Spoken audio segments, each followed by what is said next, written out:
देखेंगे बच्चों, today we are going to start a first lesson of English. English का जो बैकग्राउंड होता है पहले हमें उसको जानना बहुत जरूरी होता है। तो देखेंगे किस प्रकार से अपना जो बैकग्राउंड है इंग्लिश का, ठीक है ना। तो सबसे पहले फर्स्ट ऑफ ऑल हम देखते हैं इंग्लिश लैंग्वेज में हम क्या क्या चीजें जानना होते हैं ना। तो सबसे पहले आता है व्हाट इज इंग्लिश, अंग्रेजी क्या है ना। तो आता है इंग्लिश इज अ लैंग्वेज, अंग्रेजी एक भाषा है, ये पहले बोला जाता था, बट अब क्या बोलते हैं, English is an international language. क्यों?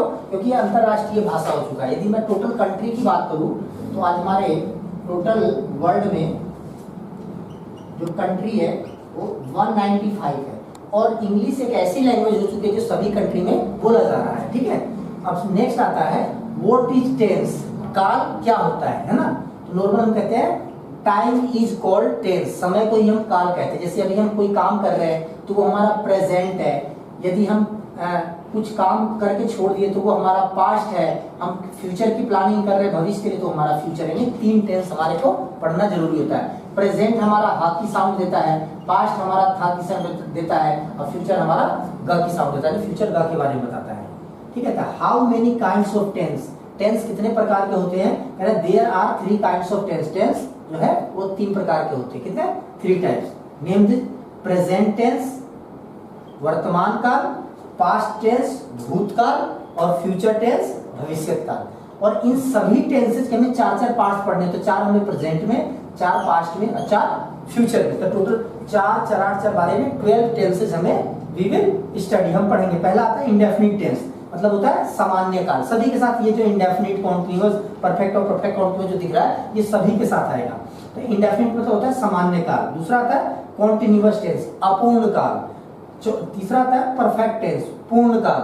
और चौथा आता है परफेक्ट कॉन्टिन्यूअस टेंस, पूर्ण निरंतर काल। अब कैसे हम कनेक्ट करते हैं इसको देखेंगे।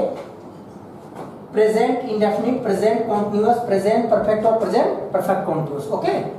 Past indefinite, past continuous, past perfect और पास्ट परफेक्ट कॉन्टिन्यूअस, 8 हो गए। अब देखेंगे next future indefinite, future continuous, future perfect और फ्यूचर परफेक्ट कॉन्टिन्यूअस। तो इस प्रकार से हमने देखा ये जो है आपके 12 टेंसेस है, इसकी जो स्टडी करना हमें जरूरी है। और किसी भी, जैसे मैं यदि लेसन्स प्रेजेंट इंडेफिनिट पढ़ाता हूं तो उससे पहले हमारा ये बैकग्राउंड आपको जानना जरूरी है कि टेंस क्या है। इंग्लिश की मैं जनक की बात करूं तो विलियम शेक्सपियर को इंग्लिश का जनक कहा जाता है। इंग्लिश लैंग्वेज की बात करूं तो विलियम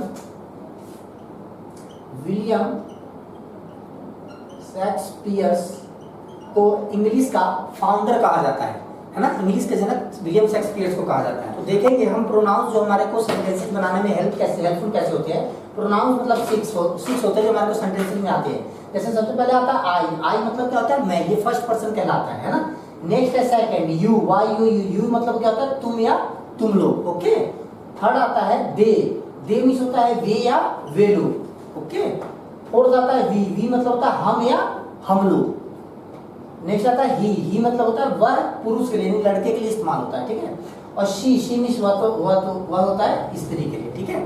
नेक्स्ट हमारा आता है WH फैमिली वर्ड्स का बहुत बड़ा रोल है ना। WH फैमिली वर्ड्स क्या करता है, ये हमारे को क्वेश्चंस को पूछने में मदद करता है, ठीक है। जैसे 9 WH फैमिली वर्ड्स होते हैं और ये आपको सॉन्ग की तरह याद करना है। पहला WHY, why, when, where, what, who, whose, which, whom, how, okay. तो इसको गाने की तरह करना है यार, why, when, where, what, who, whose, which, whom, how।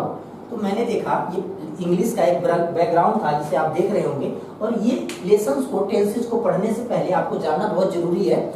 और मैं उम्मीद करूंगा कि ये चैनल आपको बहुत हेल्पफुल, बहुत मददगार करेगा। घर में बैठे भी आप सीख सकते हैं इंग्लिश। जो आज बच्चे समझते थे, जो आज समाज के कोई भी लोग समझते हैं कि इंग्लिश बहुत बड़ा हवा है, फोबिया टाइप का समझ लिया है, तो आप इस चैनल को लाइक शेयर सब्सक्राइब करें। उन बच्चों तक भी जरूर पहुंचाएं इस वीडियो को जिनको नीड है। So thank you.